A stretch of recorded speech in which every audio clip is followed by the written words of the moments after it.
observamos a vida, a trajetória de vida de Francisco de Assis, até chegar, né, aquele momento de realização espiritual. E lendo essa história, né, é engraçado porque aqui eu já falei em vários encontros que o conhecimento dos mestres, né, dos iluminados, dos seres que despertaram sua consciência para a verdade, é muito próximo, né? É muito próximo, porque todos eles têm a mesma visão, a mesma experiência com Deus. E quando você tem uma experiência com Deus, você está tendo uma experiência com amor, né? Você não está tendo uma experiência com um ser separado de ti. Você não vai ter uma experiência com um outro homem, né? Você não vai ter uma experiência com uma outra entidade. Não. A experiência de Deus é uma experiência totalmente interna, é uma experiência com o próprio ser que habita o seu interior. Não vai ser uma entidade externa, vai ser consigo mesmo. E todos os seres que têm essa experiência, né, da divindade interior, que é o amor, né, eles começam a... Eles têm uma mudança total na forma de ver a vida, na forma de ver a realidade da existência. É uma mudança total, que é uma mudança de uma visão do ego, né, uma visão do eu, do egoísmo, do que eu quero, que eu não quero, que eu gosto, que eu não gosto, né, que é totalmente identificada com essa personalidade, o eu, o corpo, né? E tem uma mudança para uma visão espiritual, que é uma visão da totalidade da existência. É uma visão onde essas fronteiras que são criadas pelo ego, elas desaparecem totalmente. Então não há mais o eu. Não há mais a identidade eu, né? Pela qual, quando nós temos essa identidade, nós estamos apegados ao eu, nós nos sentimos separados da vida, né? Isolados. Como se eu fosse uma coisa e você fosse outra coisa, né? Então existe o eu, o tu, o ele, existe a separação, a divisão. E toda divisão gera conflito, gera medo, gera todos os problemas humanos que nós conhecemos. Certo? Quando existe uma experiência da verdade, né, esse ego é transcendido. Ou seja, a verdade mostra que a realidade do teu verdadeiro ser não é o ego. O ego é só um pensamento. É só uma projeção da mente de si mesmo. Aquilo. Mas a experiência da verdade vem e transcende essa visão limitada do ego. E você possa perceber que você faz parte de um único ser, que não está dividido entre eu e você, mas que é uno com todos. E que nós somos simplesmente a expressão desse ser divino. Nós somos a expressão desse amor criativo. É isso que nós somos. Essa é a nossa realidade. Que cada um é isso. Entretanto, enquanto, né, tenha consciência de que está separado, dividido, né, essa consciência do ego, essa consciência do egoísmo, essa percepção da verdade fica adormecida. E é por isso que um caminho espiritual é chamado de um caminho de despertar da consciência. Porque faz com que você possa sair da sua mente pensante, né, desse instrumento, ego, para compreender a realidade de toda a existência, que é amor. E essa é a experiência de todos os mestres. Eu acho muito importante a gente falar sobre isso, tocar esse assunto. Por quê? Porque quando eu vou falar de Francisco de Assis, vocês vão ver que há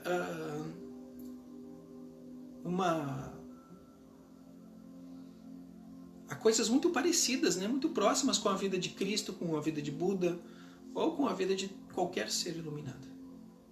Inclusive com a sua própria vida. Então, Francisco de Assis, ele não nasceu como Francisco. Esse é um dado curioso. O nome, né? Nome de batismo, primeiro nome de batismo de Francisco de Assis era Giovanni. E ele nasceu numa cidade chamada Assis, na Itália. Esse nascimento aconteceu em 1182. Acontece que os pais de Francisco de Assis, o pai, né, de Francisco de Assis era de uma família muito rica e era um comerciante de tecidos.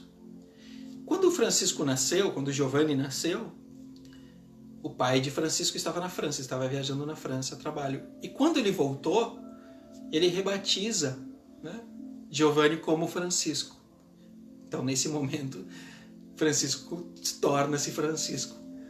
Senão, ele seria Giovanni. Mas o nome não faz, né, não muda a realidade de qualquer pessoa. O nome é só um nome, né? O nome é só uma construção que nós damos mentalmente para dizer, olha, isso é uma árvore, isso é um carro. O nome Eduardo não significa quem eu sou. E o seu nome também não significa quem você é. Mas muitas pessoas estão presas ao nome, né? Ah, eu sou o fulano, né? Essa é a visão do ego. Eu sou isso, eu sou esse nome, eu sou essa personalidade, né? E muitas pessoas se ofendem, né? Inclusive se sentirem ofendidas em relação a alguma ofensa em detrimento do seu nome, né? Vão se sentir encolarizadas. Mas o nome não significa nada. É só mais um nome de um corpo de muitas encarnações de um só espírito. O que é um nome? Não é nada. De Assis nasceu nessa família muito rica, em 1182, e ele cresceu, né, dentro de uma ordem religiosa, porque o catolicismo já existia de forma muito difundida, principalmente na Itália naquela época, né? A igreja era muito dominante. E toda a formação dele, né, é dentro de escolas religiosas. E ele vai crescendo, vai crescendo, vai crescendo. Entretanto, a sua juventude não é santa, né? A juventude de Francisco é uma juventude voltada ao próprio dinheiro, né? a próprio usufruto dessa riqueza da família. Ele usufruía do seu dinheiro, das suas posses. Inclusive conta-se nos registros históricos que ele, né, era um jovem que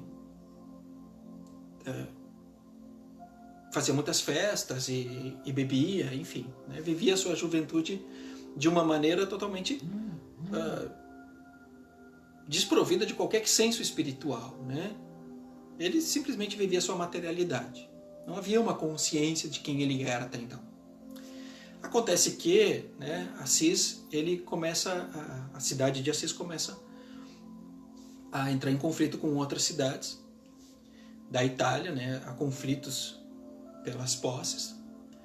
E Francisco de Assis, então, entra para o exército para combater, né, outras províncias, enfim, que estavam lutando pelas posses do reinado, né, daquele lugar.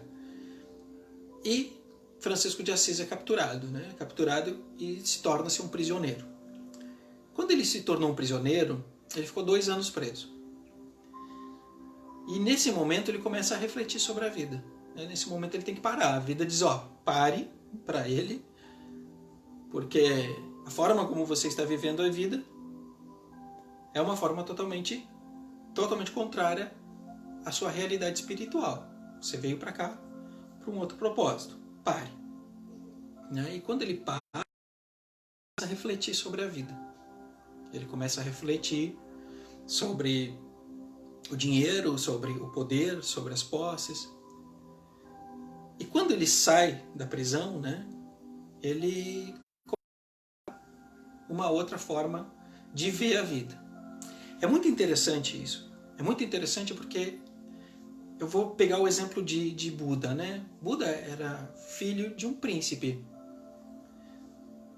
E de um rei, desculpa, ele era um príncipe, ele era um filho de um rei. Ele vivia, eu vou falar de Buda no encontro que vem, mas ele vivia sem nenhum problema, sem nenhuma dificuldade. Né? Até que em algum momento da sua história, há uma mudança completa na sua forma de ver a vida. E essa mudança completa acontece quando ele vê a miséria. E acontece a mesma coisa com Francisco de Assis. Quando Francisco de Assis sai, ele conta-se alguns relatos históricos, né, que ele vai buscar se tornar um cavaleiro e para ter uma honra, uma pose ainda maior. E nesse instante onde ele vai tentar se tornar um cavaleiro, ele no seu trajeto, na sua caminhada, ele vê mendigos, ele vê a miséria. E ele fica absolutamente chocado com a miséria. Ele fica chocado porque ele percebe, meu Deus, quanta injustiça, né? Quanta desigualdade existe aqui. Como pode haver isso?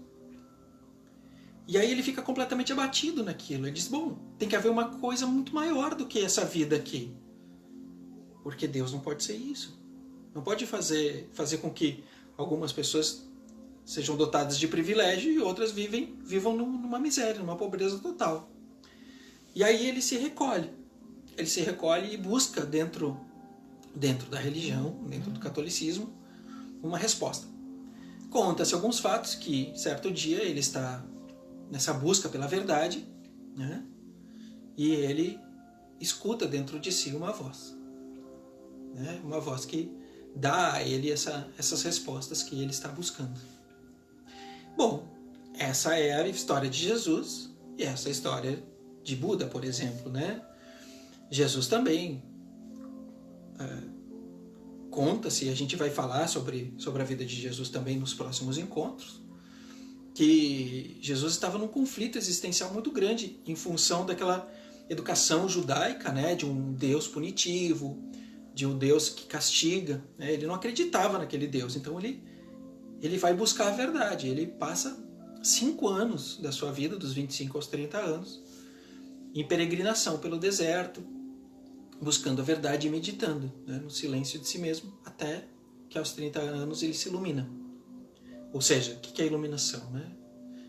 Ele consegue encontrar a verdade dentro de si, ou a verdade é revelada dentro de si. Né?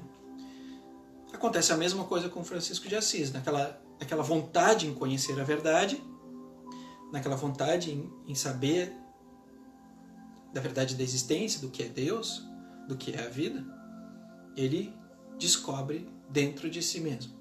E nesse momento em diante, ele começa a mudar completamente a sua vida. Ele abre mão de todos os seus tesouros, dos seus bens materiais, né? Toda aquela vida de luxúria, toda aquela vida de riqueza familiar, e começa a doar as riquezas da família para os pobres e para a igreja, para poder reconstruir uma nova igreja, que essa ele entende que esse é um dos seus propósitos nessa encarnação, reconstruir a verdade de Jesus, reconstruir os ensinamentos sagrados de Jesus.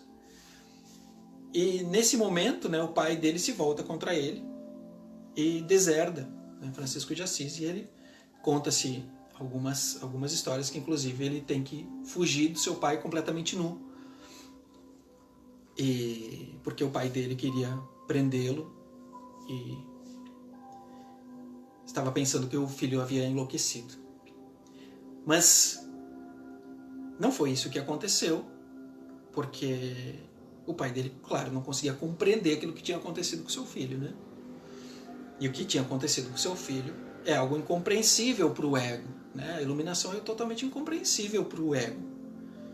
É por isso que Jesus foi morto, né? Porque as pessoas da época não conseguiam compreender um ser iluminado, né? Buda, por exemplo, quando foi passar pela sua cidade natal, foi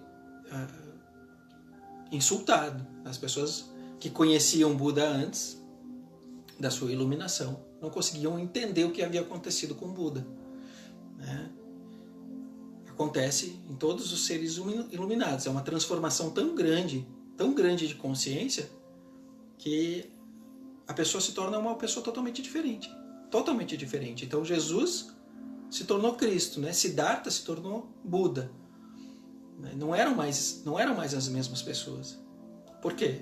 Porque até a iluminação, até o despertar da consciência, toda a nossa condição de pensar é em si mesmo. E depois da iluminação, não há mais o pensamento em si mesmo. E se não há mais o pensamento em si mesmo, então existe amor dentro do coração. E como vai se compreender uma pessoa que antes, né, era totalmente egoísta, pensando em si mesmo, e após isso começa a pensar no amor? Como você vai conhecendo uma pessoa assim, você vai reconhecê-la? Né? Muitas vezes a gente olha para uma pessoa e diz: eu conheço essa pessoa. Porque eu estudei com ela, porque eu trabalhei com ela. Mas e se nesse meio tempo algo verdadeiramente profundo aconteceu com essa pessoa e fez mudar essa pessoa totalmente? Você tem certeza que você conhece ela? Com certeza não, né? Com certeza não. Mas é isso que acontece com todos os seres iluminados. Eles se transformam. Há uma transformação tão profunda dentro de si que a própria família não o reconhece mais. Não sabe mais quem ele é, ou pensa que ele enlouqueceu. Nesse momento, né, na iluminação de Francisco de Assis, ele tem essa percepção da realidade, e essa percepção da realidade faz com que você se torne um xamã. E o que é um xamã, né? Um xamã é aquele ser que está em completa unicidade com a existência. Ou seja, eu falei no encontro passado que o Advaita Vedanta prega, né, ele diz, ele ensina que tudo é o eu. Ou seja, que essa mão é o eu, os olhos são o eu, né, a cabeça é o eu, o pé é o eu, a árvore é o eu, o vento é o eu, o animal é o eu, tudo é o eu. Que no universo não existe outra coisa a não ser o eu. Ou seja, não existe o tu, não existe o você, não existe o ele. Só existe o eu e nós somos o eu. Então, essa é a ideia do Advaita, que é não dualidade, né? Não separação. Sendo que a separação é criada pelo ego, pensamento eu. Eu separado, o eu, tu, o eu pequeno, eu, corpo, nessa estrutura aqui. Quando Francisco de Assis se ilumina, ele percebe que não existe eu, o eu separado, né? Existe somente um único eu, que é chamado de Deus. E tudo é Deus. E essa é a consciência de um xamã. Ele percebe que uma planta, uma árvore, é seu irmão. Olha só.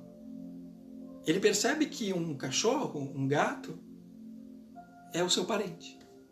Ele percebe que uma pedra é ele mesmo, né? O seu próprio ser.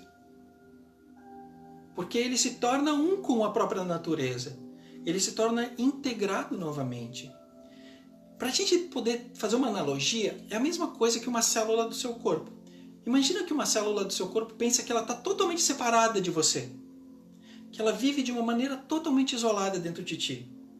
Só ela. E ela tem que lutar contra as outras células. E ela tem que vencer, né, alguns vírus e bactérias que entram ali. Mas ela tem esse isolamento de separação. E está sempre lutando para ser melhor que a outra célula, né? Para conseguir ter um pouco mais de prestígio. Agora, imagina que não há mais esse pensamento eu, célula, pequena célula, mas a minha consciência agora é todo o corpo. Não, eu não sou mais aquele pequeno serzinho ali, minúsculo, ínfimo. Não, agora eu sou o todo. Eu sou tudo, eu sou os órgãos, eu sou tudo que acontece dentro de mim. Eu sou o todo da vida. Isso é o sentido de iluminação. É quando se despreende essa consciência do ego e se volta a lembrar de quem você é. Ou seja, o todo, né? Porque essa é a realidade. Não há outra. A célula sempre foi o todo. Mas por um momento ela pensou que estava separada. isolada ali dentro do corpo.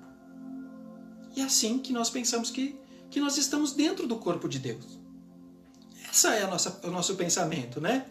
E é por isso que nós pensamos sempre que a vida é uma luta. E que nós temos que chegar em algum lugar. E que nós temos que ser alguém. Por quê? Porque nos falta a consciência do todo. Nos falta a consciência da totalidade, da realidade da vida. Uma visão espiritual é essa visão. A visão de que você é um com a vida. E isso também é o sentido de um xamã. Um xamã é aquele que sente que ele e as forças da natureza, o sol, a água, a terra, o fogo, os animais, as plantas, tudo faz parte de uma coisa só. E para Francisco de Assis isso era tão profundo, né?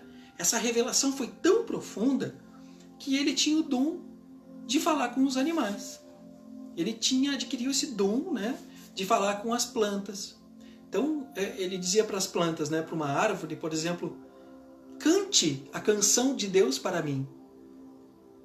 Porque ele compreendeu, né? Ele percebeu, ele reconheceu, ele experimentou que o som de uma árvore é o som, é a canção de Deus. Ele compreendeu profundamente que Deus fala através da vida. Não das escrituras, mas da própria vida. E ele adquiriu um amor tão profundo por essa vida, pela natureza, que ele começou a pregar isso. Que ele começou a pregar essa conexão do ser novamente com a natureza, do cuidado com os animais, do cuidado com a vida. Porque à medida que nós estamos em uma posição onde nós pensamos que nós somos superiores aos animais, isso mostra a nossa inferioridade. Pensar que você é superior a alguém mostra a sua própria inferioridade. E é por isso que, inclusive hoje, né, depois de milhares de anos, o ser humano continua matando os animais. Por quê? Porque pensa que é superior a eles. E pensa que eles não têm os mesmos sentimentos que nós. Mas isso não é verdade. Os animais têm os mesmos sentimentos que nós. Eles sofrem de dor assim como nós sofreríamos de dor. E eles merecem ser felizes assim como nós merecemos ser felizes. Só que nós, tendo consciência, temos uma obrigação com os animais, com a vida. Que não é destruí-la, mas cuidá-la é totalmente diferente. Né? Mas como? De que forma eu vou ser feliz? De que forma eu posso ser feliz se a minha atitude em relação à vida, que é o meu próprio ser, é de destruir a vida, de matar a vida, né? De acabar com a vida de um animal para o meu próprio prazer, sustentar a minha gula. E as pessoas, elas pensam assim, eu quero ser feliz, eu quero ser feliz, eu quero ser feliz. Tá, tudo bem, todo mundo quer ser. Mas só querer ser feliz não faz ninguém feliz. O que eu estou fazendo para ser feliz? Não, mas eu digo assim, o que eu estou fazendo verdadeiramente para ser feliz? Eu estou cuidando da vida? Eu estou valorizando a vida? Eu estou cuidando com o meu coração dos seres que ocupam comigo a vida? Eu acho que essa é a pergunta básica. Se alguém está querendo ser feliz, buscando ser feliz, eu acho que essa é uma pergunta básica. E aqui nós entendemos como Francisco era um ser muito iluminado, porque ele compreende que a felicidade, a vida, você consegue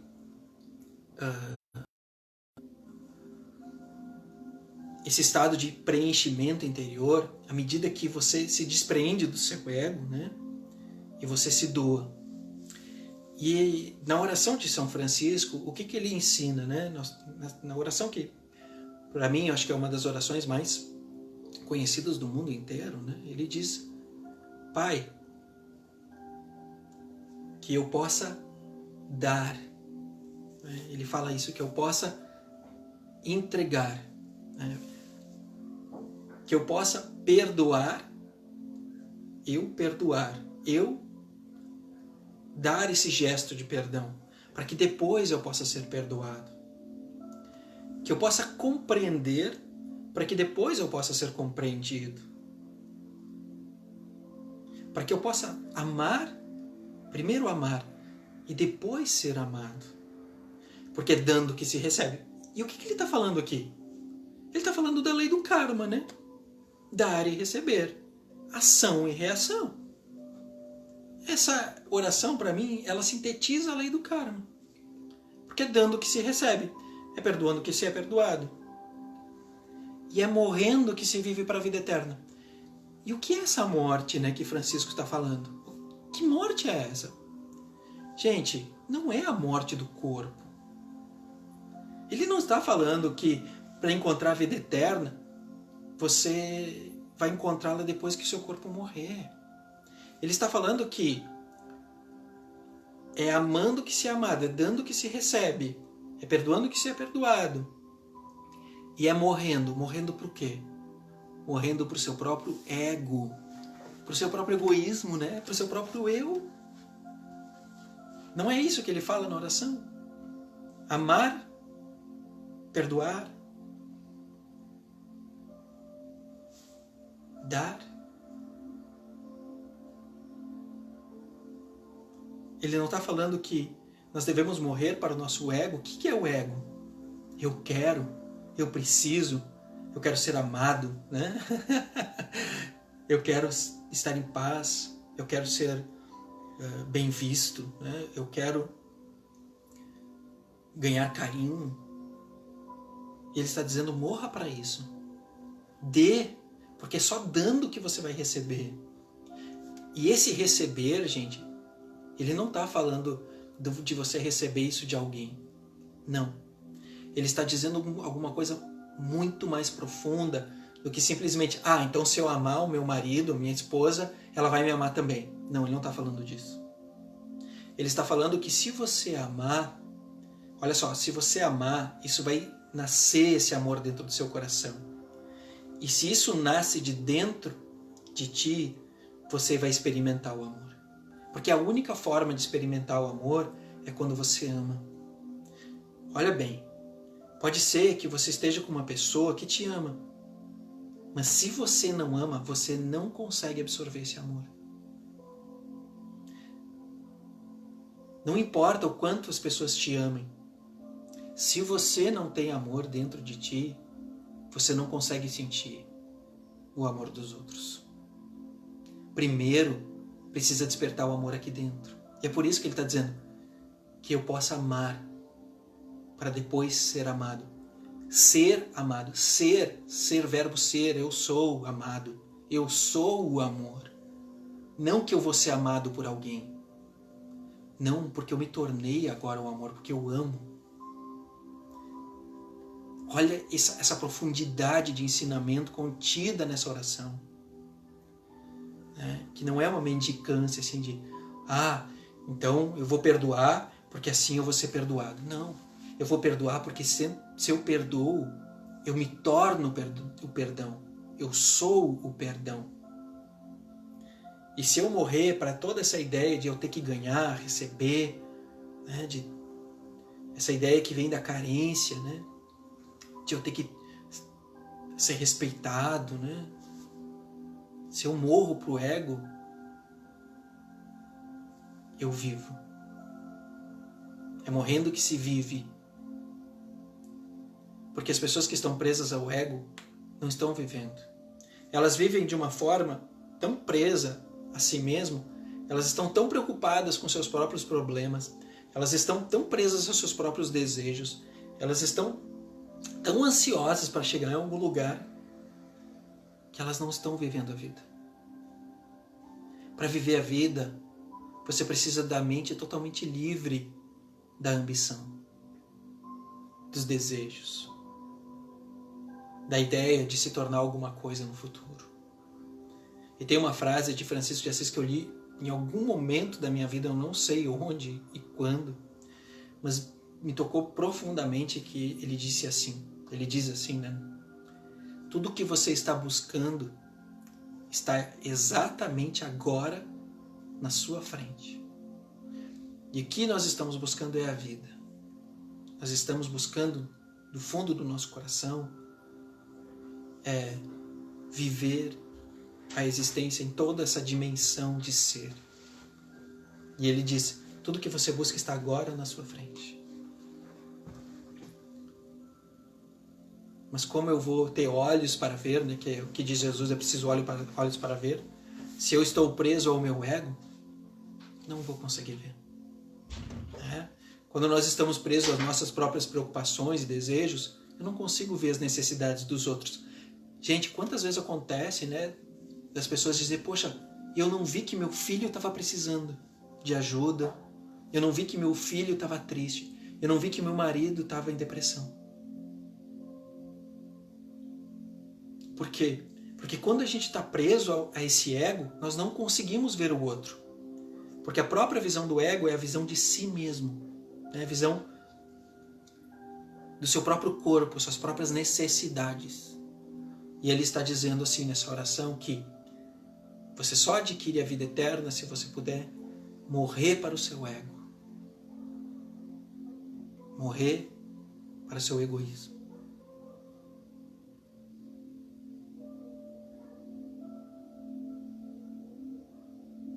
Eu separei aqui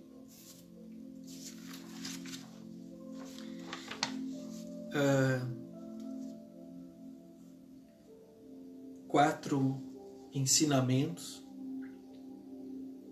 Um deles eu já falei agora, que é a oração de São Francisco.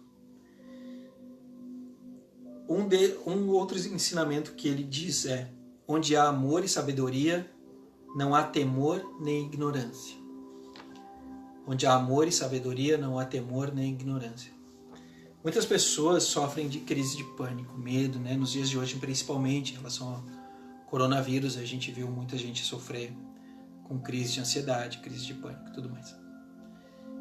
O medo e o amor são forças totalmente contrárias.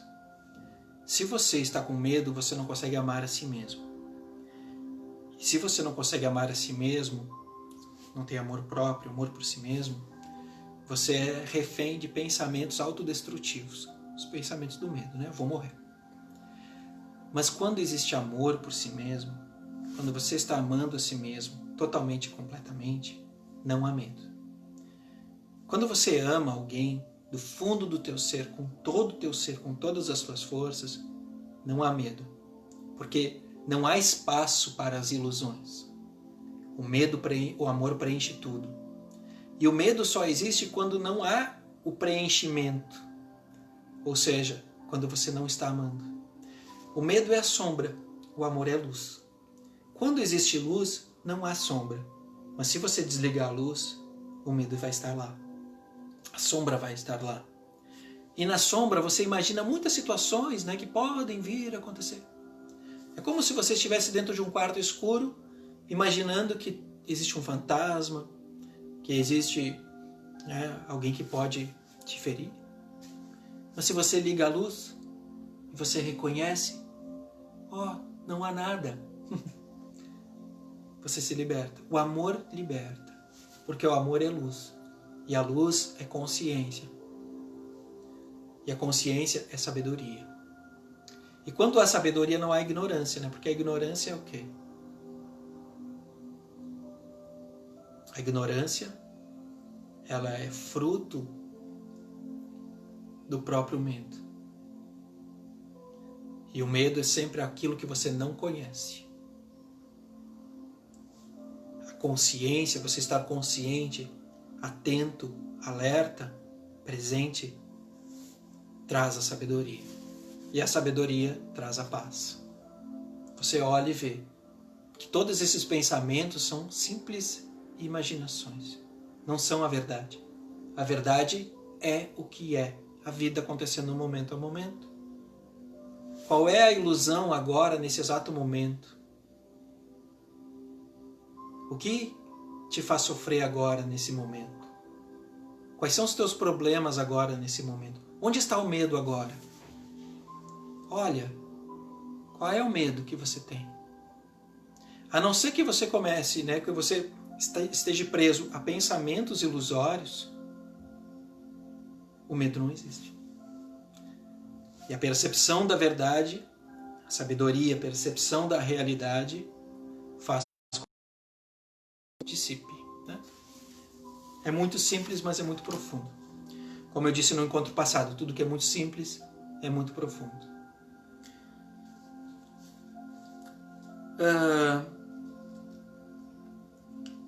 Eu separei um pequeno texto também que resume tudo isso que eu falei. Ele diz assim: todos somos candidatos à tranquilidade perpétua, inabalável. Mas para tanto, temos que lutar e vencer a mais dura das batalhas, na guerra com nós mesmos, que carece de vigilância permanente para eliminar os inimigos que muito conhecemos: o ódio, a violência, a inveja, os ciúmes, o egoísmo, o medo. São frentes de luta que devemos travar para vencer a nós mesmos e conhecer o terreno sagrado do coração. É tudo que eu estou falando, né? Todo o ensinamento de Francisco de Assis, para mim, está resumido aqui. Ele está dizendo assim, que para conhecer o reino sagrado do coração, você precisa vencer. E eu chamo de transcendência, né? Transcender o ego. Porque o ego te mantém preso na mente. Enquanto você fica preso na mente, você fica refém dos desejos e dos medos. É o que eu quero e o que eu não quero que aconteça. Porque essa é a consciência do ego. Eu quero e eu não quero. Eu gosto e eu não gosto. Né? Essa dualidade. Tanto é que dentro dos caminhos de Buda, das 4 nobres verdades para a iluminação, né? Buda disse que nós devemos ultrapassar, nós devemos estar além do eu quero e eu não quero. Então, Francisco de Assis está falando a mesma coisa. A mesma coisa. Que para encontrar o terreno sagrado do coração, nós precisamos abandonar o eu quero e eu não quero. Eu mereço ou não mereço, eu preciso ou não preciso, eu posso ou não posso, eu devo ou não devo. Que nos leva sempre para o tempo, para o futuro, né? Para a imaginação. Porque o coração, ele não está no tempo. Você não consegue vivenciar o reino do coração no amanhã. O coração está sempre aqui, sempre presente. Então, assim como o Buda diz que mais do que 1000 guerras, né? A maior guerra que existe é travada no próprio interior de cada ser. E é o que Francisco está dizendo. Que para encontrar o reino do coração nós precisamos vencer aquilo que é mais importante. Que são essas resistências contra o amor. Que vem do egoísmo. Para encontrar a verdade da existência, nós precisamos ultrapassar essas resistências do egoísmo. E é uma dura batalha. É uma dura batalha porque nós estamos muito condicionados a pensar somente em nós mesmos. Estamos muito condicionados a ver somente as nossas próprias necessidades. Na vida de Francisco de Assis, né, ele tem uma vida muito simples e ele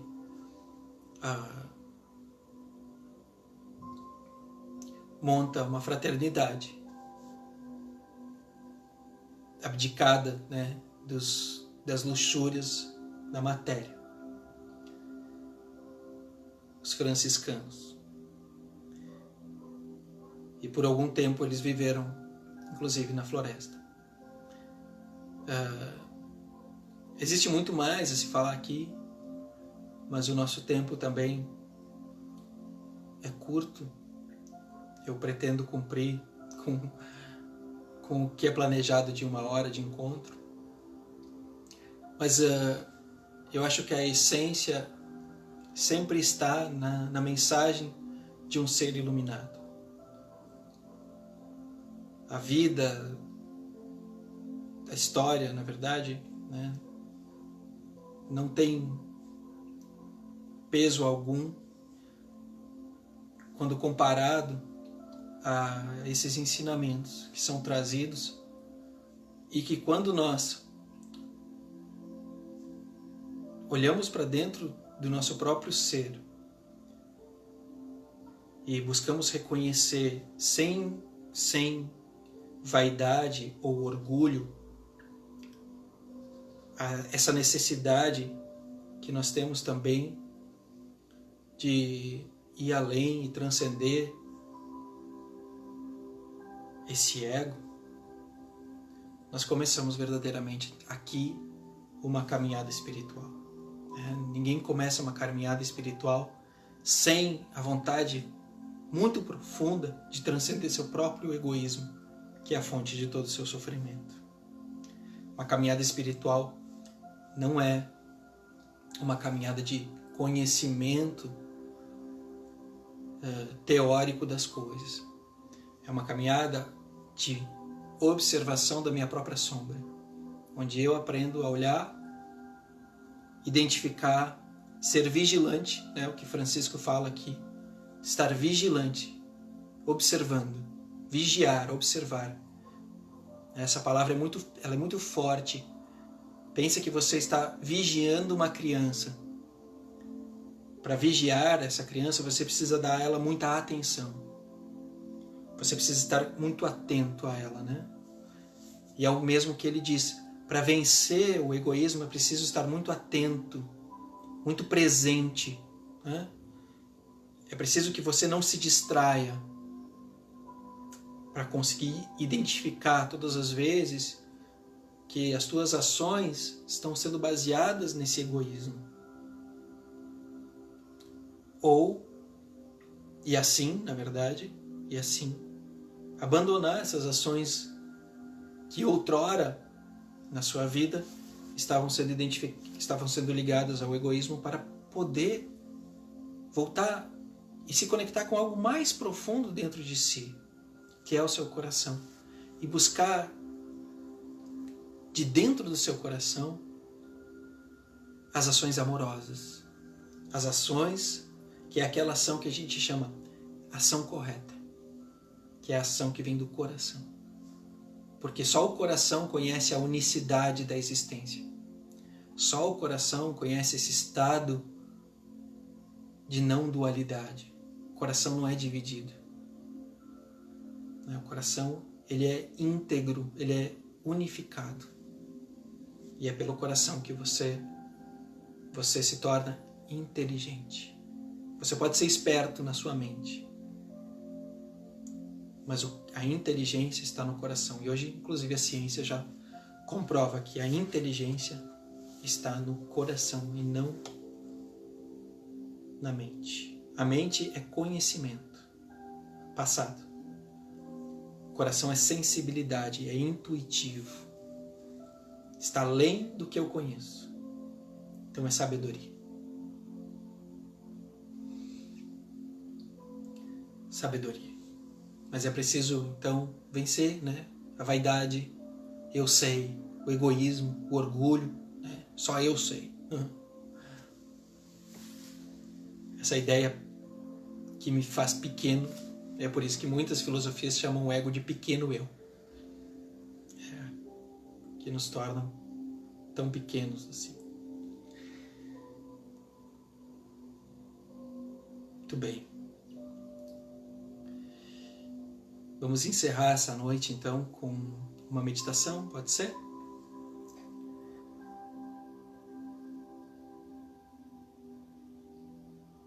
Então, eu convido para que nesse momento nós possamos fechar os nossos olhos novamente.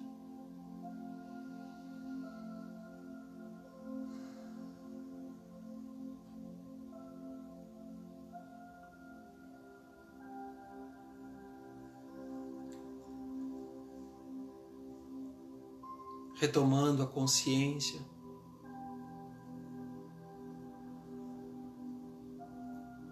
observando a presença do corpo.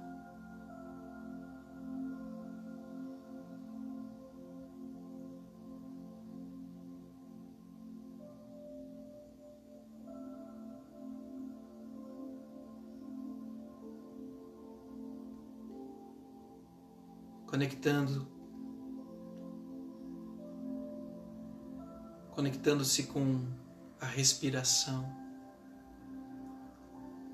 observando o ar entrando e saindo,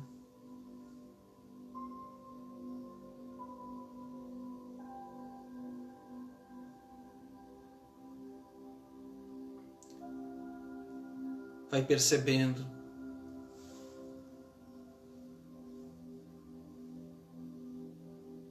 que não há nenhum esforço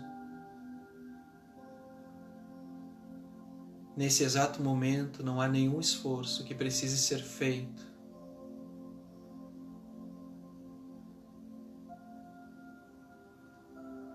para estar aqui e agora.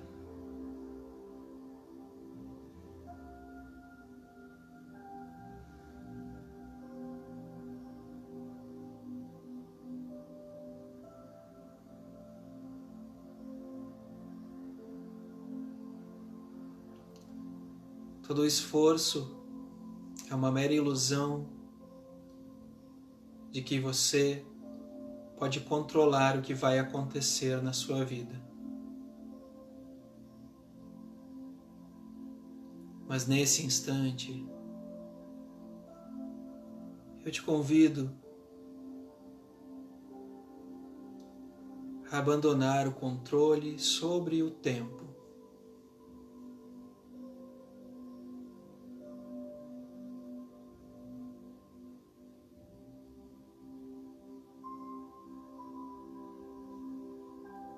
E permanecer aqui, presente.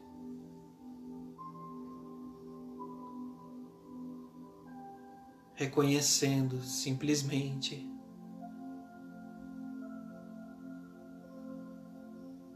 a presença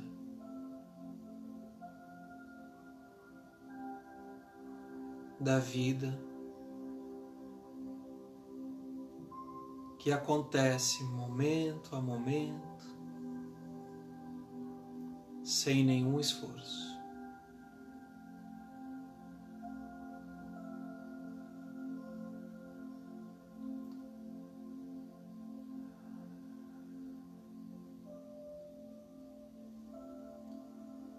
Escuta o ar entrando através do seu nariz. É um som muito sutil. Escuta o ar saindo pela garganta.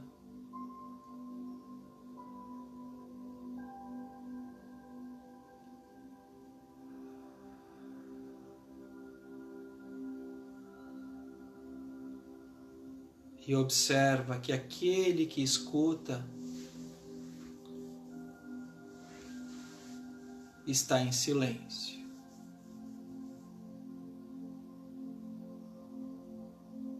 Ou seja, aquele que reconhece o som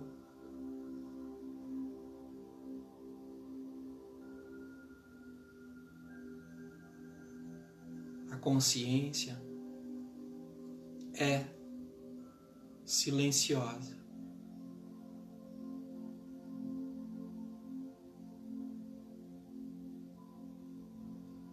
Você é o silêncio. O silêncio é você.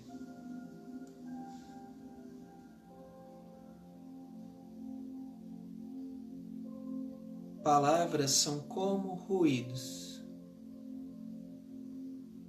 que atravessam o campo da consciência silenciosa. Nesse instante, eu convido você a não se apegar a qualquer pensamento.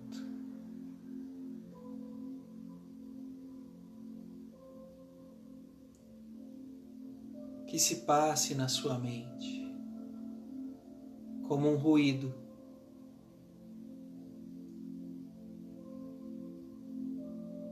Que se passa no céu.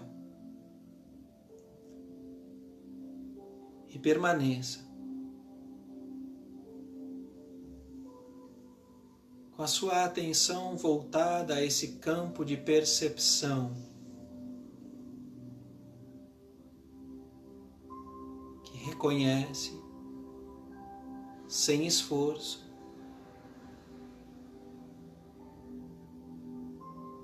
os sons,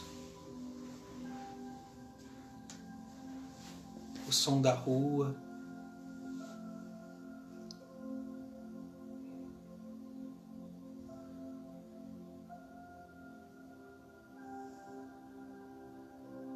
ou o som de uma música,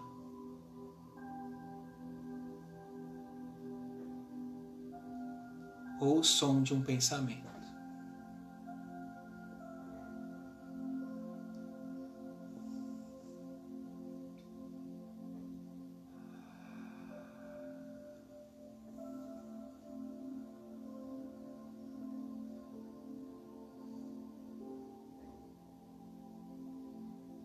Não se identifique agora com nenhum pensamento que se passe na sua mente.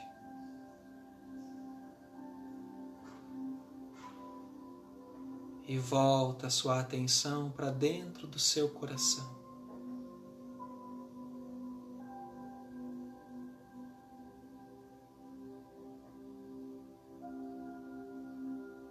Como se você mergulhasse cada vez mais profundamente no grande oceano de si mesmo.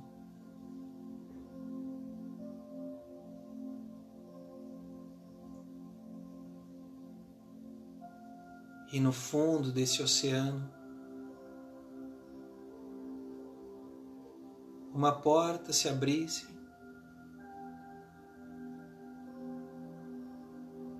para um lugar onde só existe luz.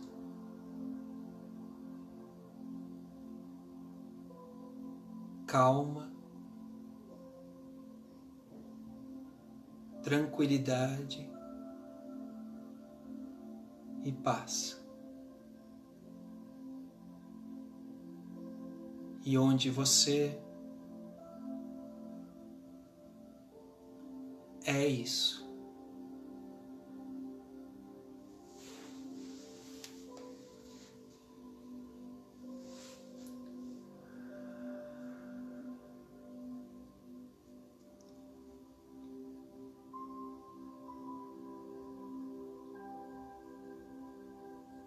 Vai deixando que essa presença luminosa tome conta de todo o teu ser.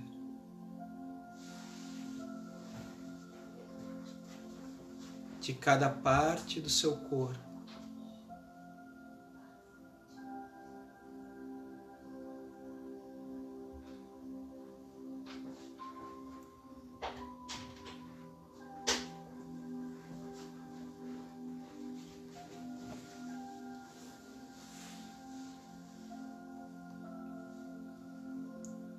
Sentindo todo o seu corpo ser preenchido por essa presença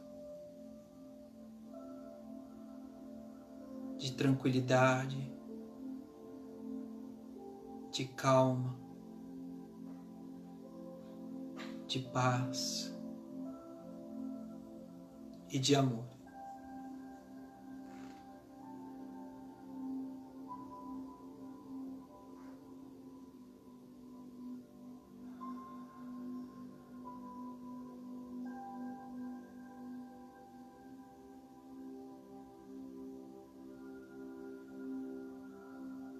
Sinta essa presença como a sua realidade, a sua própria realidade, mais simples e natural.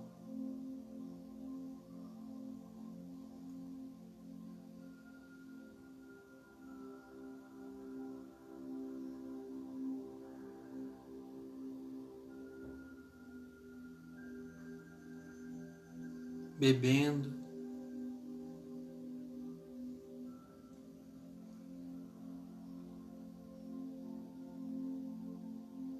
desse estado,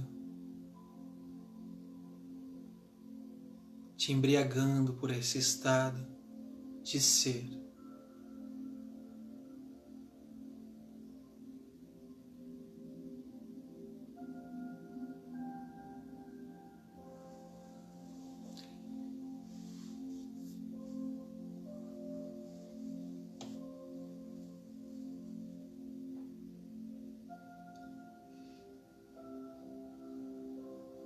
Que todos nós, em nosso coração nesse momento, que possa despertar o amor da existência, o amor da vida.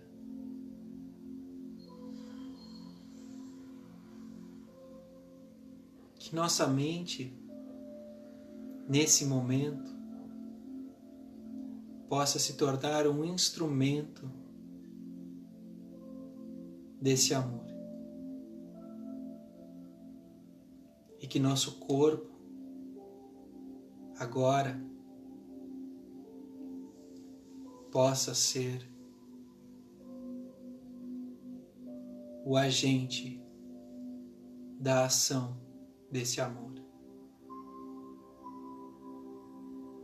E que nossa vida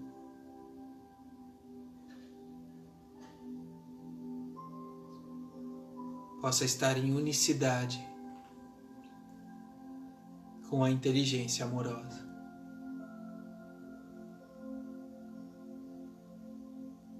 Nas profundezas do seu coração, todos nós nos encontramos em unicidade.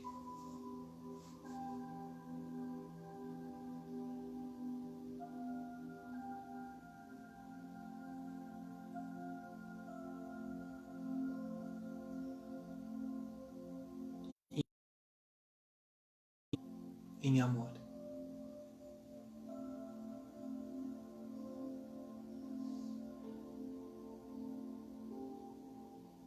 Inspira profundamente.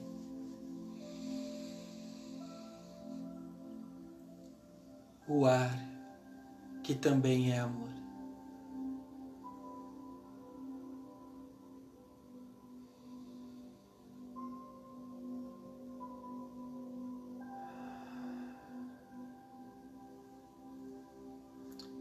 Que todos nós possamos ter uma semana iluminada.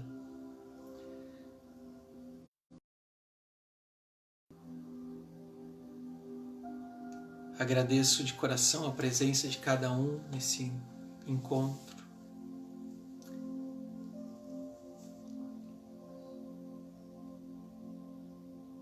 Para aqueles que quiserem rever esse encontro, ele estará disponível tanto no Face quanto no Insta da Meditar e também no YouTube da Meditar.